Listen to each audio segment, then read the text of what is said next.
खुश तो है ना? खुश? अरे मैं बहुत खुश हूँ अम्बा। तुमने मुझे इतना प्यारा लाल जो दे दिया, और देखो तो कितना गोरा है ये। भगवान का शुक्र मनाइए कि मुझ पर गया है, वरना आप तो सांवले हो। अगर आप पर चला जाता तो फिर तो हो जाता इसका कल्याण। ये तो सही कह रही हो तुम। बताओ, इतना प्यारा बच्चा देने के लिए क्या इनाम लोगी तुम? पक्का इनाम दोगे? मैं तो चेन लूंगी सोने की। ठीक है, वादा। चैन सिंह तुम्हें सोने की चेन जरूर देगा। चैन सिंह की बात सुनकर उसकी पत्नी अंबा देवी खुश हो गई। चैन सिंह अपने गांव के बड़े जमींदार थे। बड़ा सा घर था और नौकर चाकर भी। चैन सिंह जहाँ थोड़े सांवले थे तो वहीं उनकी पत्नी अंबा एकदम गोरी। और अंबा को इस बात पर बड़ा घमंड था। ये गोरेपन के लालच की बीमारी पुरानी थी, इसीलिए चैन सिंह की अम्मा ने भी बड़ी ढूंढ कर गोरी अंबा से उनकी शादी कराई थी।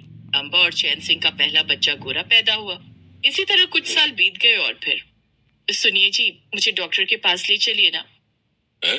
क्या हुआ भाग्यवान? सब ठीक तो है ना? मुझे लगता है कि आप फिर से पिता बनने वाले हैं। क्या सच में? ए भाग्यवान, इस बार एक बेटी दे दे तो मेरा परिवार पूरा हो जाए। हाँ जी, मेरी भी यही ख्वाहिश है।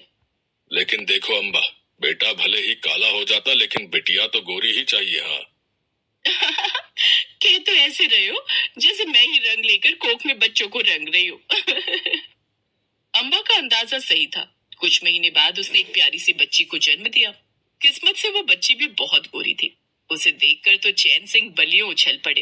हाँ, बस अब मेरा परिवार भी पूरा हो गया और मेरी हर इच्छा भी। अम्बा देखो तो, ये तो गौरव से भी ज्यादा गोरी है।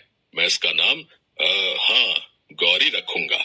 अरे वाह, ये तो बढ़िया नाम है, गौरव की बहन गौरी। चैन सिंह और अम्बा बहुत ज्यादा खुश थे। चैन सिंह को इस बात की तसल्ली थी कि वो भले ही सांवले थे, लेकिन उनके दोनों बच्चे मैदे जैसे सफेद थे। फिर एक दिन, गौरव, गौरी, आओ अंदर आ जाओ।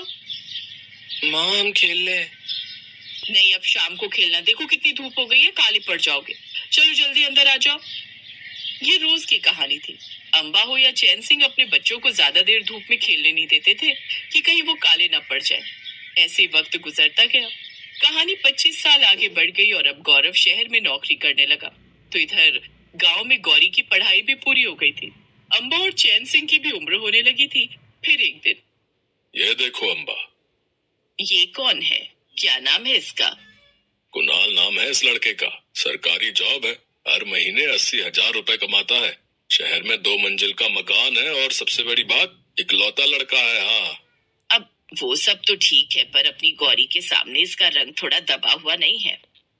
अरे मर्द जात कहाँ इतनी गोरी होती है, और वो तो तुम्हारी गोरी मैदे जैसी सफेद है, इसलिए तुम्हें ये सांवला लग रहा है, वरना गेहुआ रंग है।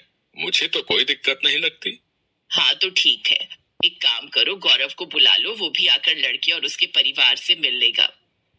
ठीक है, मैं अगले हफ्ते ही इन लोगों को बुला लेता हूँ। एक हफ्ते बाद गौरव छुट्टी लेकर शहर से गांव आ गया। उधर कुणाल भी अपने परिवार के साथ गौरी को देखने के लिए आया। सभी लोगों को कुणाल पसंद आया और उधर कुणाल के परिवार ने तो गौरी को देखते ही हाँ कर दी। फिर शाम को कुणाल के परिवार के जाने के बाद, आहा, आज मैं बहुत खुश हूँ। एक अच्छा परिवार मिल गया मेरी गौरी को। अब इसके हाथ पीले कर दूं और फिर बस एक सुंदर सी और गोरी बहू आ जाए तो जीवन धन्य हो जाए। माँ, मुझे कुछ कहना था आप दोनों से। हाँ हाँ हाँ, बोलना, क्या बात है? कुछ चाहिए तो बता। आज तेरा पापा बहुत खुश है, जो बोलेगा दे दूंगा, बता। पापा, वो मेरे ऑफिस में एक लड़की है, कविता नाम है उसका। वो एक्चुअली हम दोनों एक दूसरे से ना बहुत प्यार करते हैं और शादी करना चाहते हैं। क्या? अरे ये तो बहुत ही अच्छी बात है। तूने तो हमारा काम बहुत आसान कर दिया। वाह भैया, आप तो बड़े छुपे रुस्तम निकले। कितने सालों से चल रहा है ये सब? 4 साल हो गए। कभी हिम्मत ही नहीं जुटा पाया आप सबको बताने की। आज गौरी की शादी तय हो गई तो सोचा अब मैं भी बता दूं। लो बताओ, 4 सालों से एक लड़की को पसंद कर रखा है और ना बहन को बताया और ना माँ को। कोई फोटो वोटो है उसकी? ऐसे कैसे नहीं होगी, ढेरों फोटो होंगी इनके फोन में। दिखाओ ना भैया। गौरव ने शर्माते हुए मोबाइल खोला और उसमें से कविता की फोटो निकाल कर दिखाई। कविता एकदम काली थी और ये देखते ही अम्बा और गौरी का मुंह खुला का खुला रह गया।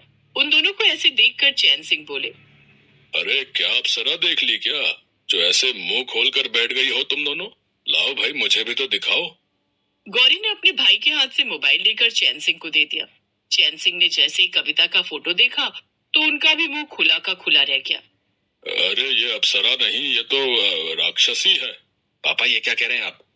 और नहीं तो क्या बेटा, तुझे रतौंधी हो गई है क्या? इसका रंग देख और अपना रंग देख। रंग में क्या रखा है पापा? कुणाल भी तो सांवला है ना। अरे वो गेहुआ है और ये काली कलूटी। तुझे हो क्या गया है गौरव? तू एक काम कर, मेरे साथ मटर वाली दरगाह चल, वहां मटरू मियाँ से तुझे झड़वा देती हूँ। हो ना हो तुझ पर जरूर कोई टोटका हुआ है। अरे बस करो माँ, मैंने कहा ना कि मैं कविता से प्यार करता हूँ। पता है वो मुझसे शादी करने के लिए अपनी नौकरी छोड़ने तक को तैयार है। आप लोगों की सेवा के लिए यहाँ वो गांव में रहने को तैयार है, और आप हैं कि बस उसके रंग को ही देखे जा रहे हैं। अरे उसका रंग नहीं, दिल देखिए। अरे दिल का क्या चार डालेंगे हम? तेरी बीवी काली आएगी तो बच्चा भी काला ही होगा, फिर उसका पति या पत्नी भी काला ही होगा, सारा परिवार काला हो जाएगा। हे भगवान, पूरा खानदान अंधेरे में चला जाएगा। भट्ट काला, नहीं नहीं, हमें ये मंजूर नहीं। हाँ हाँ, हमें मंजूर नहीं। हमारे जीते जी तो ये नहीं हो सकता। अंबा और चैन सिंह मना करते रह गए और उधर गौरव ने कविता से शादी कर ली। अब कविता घर में बहू बनकर आ गई और फिर कुछ दिन बाद गौरी भी कुणाल से शादी करके अपने ससुराल चली गई। लेकिन कविता के आने से न तो अंबा खुश थी और न ही चैन सिंह। फिर एक सुबह, गौरव समझा ले अपनी पत्नी को, ये पानी की बोतल रात में अपने कमरे में रखकर सोया करे। कल रात रसोई में मैंने इसे देख लिया, अंधेरे में सिर्फ आंखें चमक रही थी इसकी। हाय, ऐसा भयानक मंजर था कि बस मेरा तो दिल ही बैठ गया था। हाँ या उसको बोल कि कुछ मोमबत्ती वगैरह साथ लेकर जाया करे। रहने दो जी, फिर तो पूरी चुड़ैल लगेगी। आज तो मैं बच गई। अगर मोमबत्ती के साथ देख लिया तो सीधा शमशान ही ले जाना मुझे। तूने अपनी मनमानी कर तो ली, लेकिन देखना एक दिन इस घर में भूतों का राज होगा। हाँ, हर तरफ काले काले बच्चे सफेद सफेद आंखें फाड़ कर घूमेंगे। हम तो उम्र से पहले ही मर जाएंगे। गौरव अपने माता पिता को लाख समझाता, लेकिन वो कहाँ समझने वाले थे। उनके लिए तो गोरा रंग ही सबसे बड़ी चीज थी। ऐसे ही एक साल बीत गया। फिर एक दिन, मम्मी जी वो मैं। अरे क्या हुआ? आप दादी बनने वाली हैं? क्या? मैं दादी बनने वाली हूँ? लेकिन क्या फायदा, काला पोता लेकर मैं क्या करूंगी? अंबा की बात सुनकर कविता को बहुत बुरा लगा। वो अंबा से कुछ कहने वाली थी कि तभी गौरी का फोन आ गया। क्या कह रही है तू? मैं नानी बनने वाली हूँ। अरे ये तो बहुत खुशी की बात है। तू घर कब आ रही है? कविता को ये बात बहुत बुरी लगी। उसके सास ससुर गौरी के माँ बनने की खबर से तो बहुत खुश थे, लेकिन कविता के माँ बनने की कोई खास खुशी नहीं थी।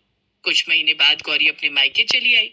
अब तू चिंता मत कर, तू देखना मैं तुझे रोज नारियल खिलाऊंगी, एकदम गोरा बच्चा होगा तेरा।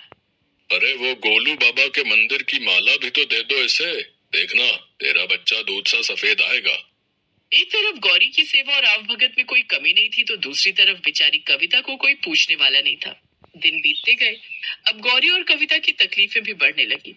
अंबा और चैन सिंह बस गौरी की देखभाल में लगे रहते। वो तो बेचारा गौरव ही शहर से जब भी आता तो वो कविता का ख्याल रखता और उसके लिए फल वगैरह ले आता।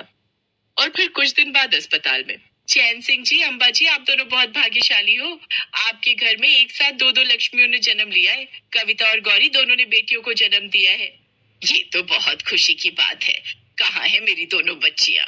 इतना सुनते ही नर्स अंदर गई और वहां से दोनों बच्चियों को अपने साथ ले आई। उनमें से एक बच्ची दूध से सफेद थी और दूसरी बिल्कुल काली। उन्हें देखकर, देखा, मैंने तुझे कहा था ना गौरव, पूरे खानदान में अब अंधेरा छा जाएगा। देख गौरी की बेटी देख, कैसी दूध सी सफेद है, और अपनी बेटी देख, ये तो कविता से भी काली है। गौरव चुपचाप खड़ा था। उसके पास इस बात का कोई जवाब नहीं था। तभी नर्स ने आगे बढ़कर कहा, नहीं नहीं अंबा जी, ये काली वाली गौरी की बेटी है और ये गोरी वाली बच्ची को कविता ने जन्म दिया है। रोज इस अस्पताल में 10 से 15 बच्चों का जन्म होता है। बच्चा पैदा होते ही हम उसके पैर में उसकी माँ के नाम का टैग लगाते हैं। इसीलिए कह रही हूँ कि ये गोरी सी और प्यारी सी बच्ची कविता की है, आपकी पोती, और ये काली वाली बच्ची आपकी नवासी। नर्स की बात सुनकर गौरव की हंसी छूट गई, पर वो हंसी रोक कर बैठा रहा। चैन सिंह और अंबा कुछ समझ नहीं पा रहे थे। कभी वो एक दूसरे को देखते तो कभी दोनों बच्चियों को।